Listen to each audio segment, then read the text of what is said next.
I've officially been retired for 618 days. Have you ever heard the saying, I'm just too old to care? Yeah, in fact, it's been going through my head over and over and over again. And as each and every single day progress past retirement, I start to conjure up the ideas and the remnants of those things that actually I used to care about and I simply just don't care anymore. They don't matter. Now, this isn't about being negative. This is about the lack that we often spend too much time worrying about things that either A, we can't control, or B, that just really don't matter. I mean, we all have those days, good days, bad days, and there's days you just want to throw in the towel, whether it's at work or whether it's relationships or whether it's friendships or whether it's any of that. But at the end of the day, the cycle's ups and downs, and usually days become better again. You know, where you have one gray day, usually it follows up with a sunny day somewhere down the road. But here we are. I just want to share some of those things because I've been thinking about this now after being retired for 618 days. Some of those things that are just not that important to me anymore. First thing I want to say is, there was a time when, going through the career, working, everybody seems to compete, right? You've got that job, that 9 to 5, and you're showing up every day with your old clunker. One of your coworkers, sorry, it's a little cold out here today, but one of your coworkers just buys himself, rolls up in a brand new luxury SUV. Lo and behold, all of a sudden, it feels like, wow, that person's doing well for themselves. But realistically, we always get caught up in that. And it's pretty easy to become envious. It's pretty easy to get wrapped up in what some of these other people are doing and thinking of us. We may show up in an old clunker and, others are maybe one shows up in a brand new AT4, Chevy fully loaded pickup truck. Another one, of course, shows up in a new Ford F-150 Lariat, and another one in a brand new luxury vehicle. And you look at all of these changes, and some of your coworkers are buying these new cars, and it starts to get to you. It starts to seem to matter. In the moment, you all start to, we've all been there, right? Those coworkers that have that new shiny car, and we start to assume that they're doing something right, and clearly I'm not. Maybe they just got a pay raise and I didn't. I don't know. There's probably a variety of reasons for that. But none of that really matters. Let's put it this way. Things that are really out of our control, other than the fact that, okay, sure, we can press on, try to climb that corporate ladder, burn the candle on both ends, just to what? Maybe collectively scratch together 3 more pennies, and maybe, just maybe, we can afford that $1,800 a month payment for that new SUV. See, because that's what a lot of people are doing today. And this is, as I look around and I see the state of the economy and the condition that a lot of people are in financially and otherwise. And a lot of the stress and anxiety comes from the fact that they pressure themselves. They buy these new flashy cars. They buy these big houses. They get indebted for years with a mortgage that probably in a house that really they don't spend much time in anyhow. And realistically, they could do the exact same thing in a house probably half the size and pay only 2/3 of the mortgage. But as you get older, and certainly now, as retired for, going on close to 2 years, I start to think about those things. And buying that new car, buying that flashy SUV to show off to your coworkers. That's what a lot of people do. Now, some people don't get wrapped up in that. And you know what? We all know those people, right? We know those ones that buy a new car every 2 or 3 or 4 years. And then we know those other people that just keep on driving the old clunkers.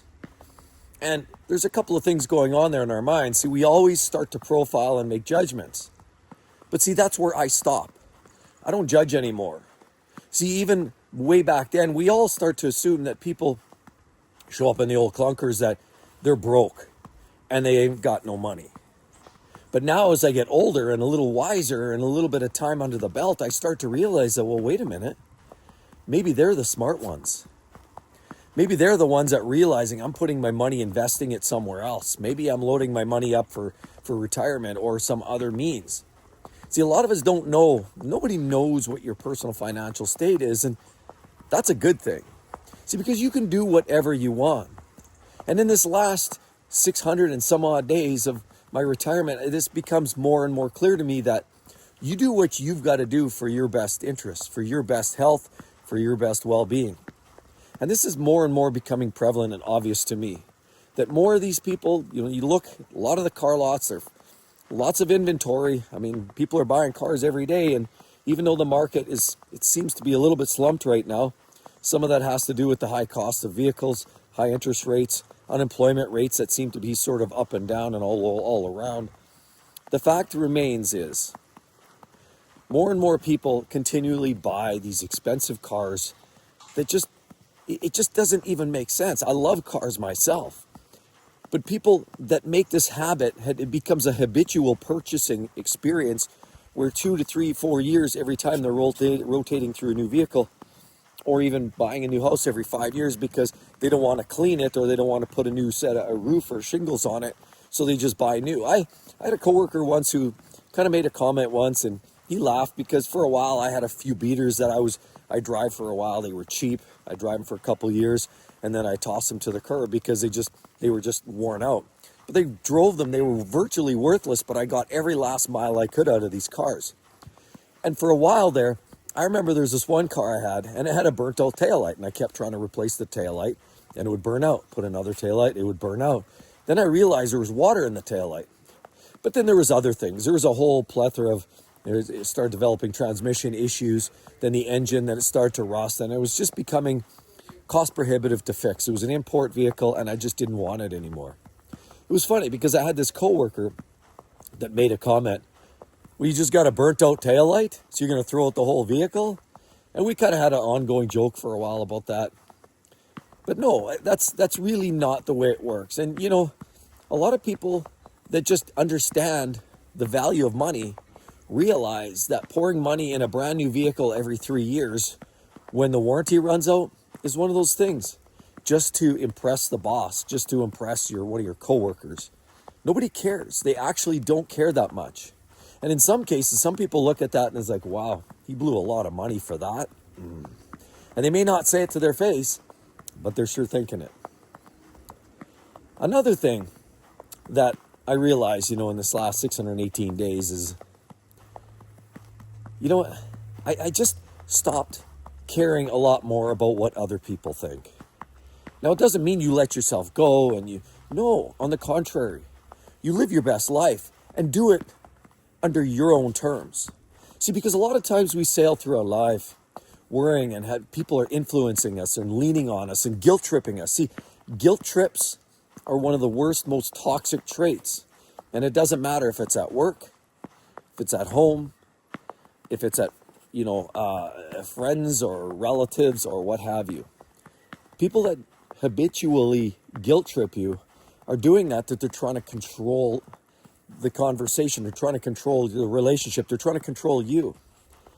And guilt trips are one of the biggest, most toxic, brutal behaviors that you could possibly experience. And when you're on the receiving end of constantly chronically guilt tripped into influencing you to do this or do that or something else, it just becomes very, very discouraging. You start to feel poorly about yourself. You get down on yourself. Depression sets in, and it's just not a good scene, especially when you feel like almost this burnout sensation where, like I've talked before in previous videos, you start getting on this hamster wheel, this treadmill of sorts, and you feel like you're just burning out no matter how hard you're going, how hard you're running. When you show up at work and that boss or that coworker sort of guilt trips you, or somebody guilt trips you in a way that influences you to make a change from a behavior or influence you to make a different decision, that's not good. See, but as I get older, I'm starting to realize I just don't give a damn. And people that try to guilt trip you, it's hard. It's hard to walk away from that. It's hard to dismiss it. But I sure am glad because I had some of that going on in the corporate game. And a lot of times you have it at work, like I said, or you might even have it at home, wherever you have it. It's just one of those things that understand. It's a power game. It's a power trip. It's trying to influence you and sway you one way or the other. But at work, when I get those trips, those power trips that were trying to lean on me and influence me in a way that just didn't feel right, didn't tap into my integrity, after a while, I just started to do my own thing. Now, the problem with that is, of course, if it's a point of power, somebody in a position of power, it can make your life hell. Absolutely, I've seen that. But at some level, you've got to make that decision. Are they going to continually influence me in a negative way? Push me around, not physically, but maybe emotionally, psychologically? Because this is exactly what a guilt trip is. Rather, you've got to make that decision. Is my life, my health, my well-being worth more than that person's, trying to get the leverage out of me? Again, going through that work experiences like that just had me thinking about this. And guilt trips just don't really lean on me anymore. The people have tried, but I don't care anymore. And as you age, more and more of that becomes obvious, and less of it becomes an actual influence. But it is hard. There's no doubt about it. Another thing that I changed since retiring, of course, is my overall attitude about rushing around. When we're working in a corporate space and we're grinding it out at that 9 to 5, we always feel this sensation of running and racing, and you can never get there fast enough. And a lot of that drives and motivates people to work unsafely, race around, cut people off in traffic, get anxiety, build that stress level up. And that's not something that's good for anybody. But as time goes on, and the more time I've spent in retirement, the more I realize is slow it down. And I don't mean physically slow. It doesn't mean I have to be a grandpa about it. It just means hang on now, stop, think, create a bit of a plan. If I've got to go somewhere XYZ, I kind of plan my route. I think a little bit more about logistically which place might be busier at that given time. And then I leave a little earlier. Hence, we've got snow on the ground. If I have to go somewhere and I know it just snowed in the morning like this, I'm going to actually leave a substantial amount of time earlier.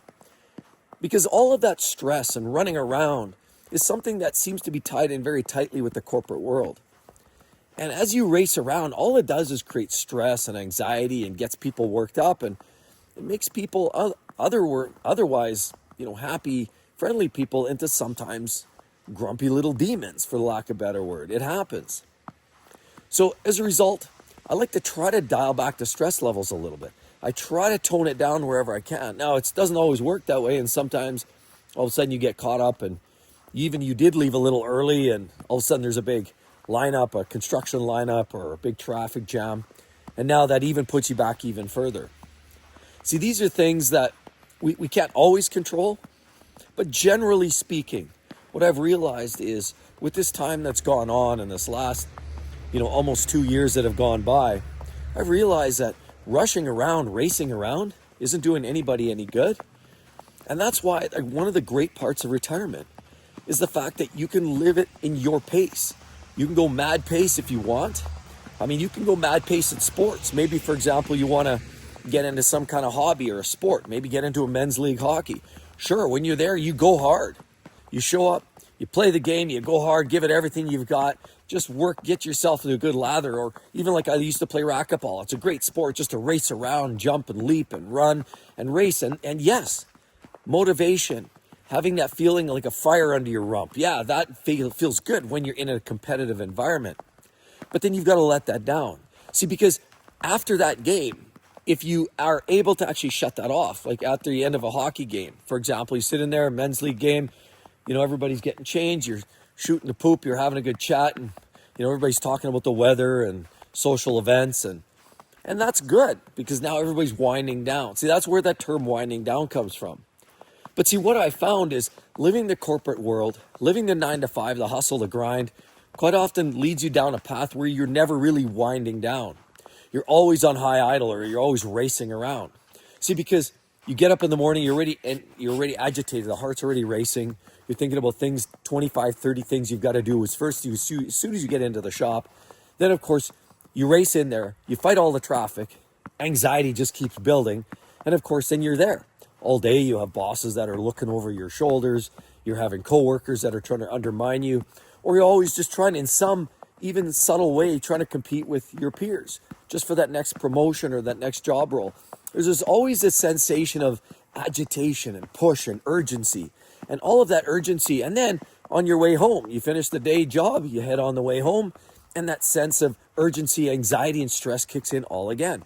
Because why? You're rushing home. But the worst part is, collectively as a lifestyle, the work of 9 to 5 in the corporate environment creates that chronic level of stress, of racing around, rushing around. You're always rushing. Where are you going? How are you trying to get there so fast? And what are you going to do?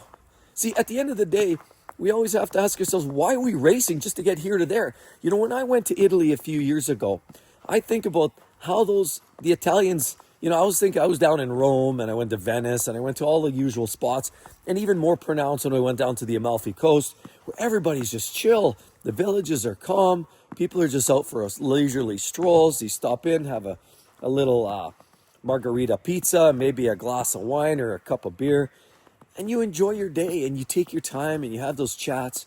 And that's the lifestyle. You live that for a while. Same thing, Portugal, a few years ago, I went there as well.